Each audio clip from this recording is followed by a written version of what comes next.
Checking your transaction history on Trading212 is essential for tracking your investments and understanding your trading performance.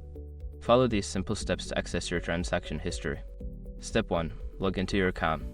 Open the Trading212 app or website and enter your login credentials to access your account. Step 2. Navigate to the Portfolio section. Once logged in, locate the Portfolio section on the main dashboard. This is where you can view your current investments and account details. Step 3. Access transaction history. Within the Portfolio section, look for an option labeled Transaction History or History. Click on it to view a detailed list of all your past transactions. Step 4. Filter your transactions. You may have the option to filter your transaction history by date, type of transaction, or specific assets. Use these filters to narrow down the information you want to review.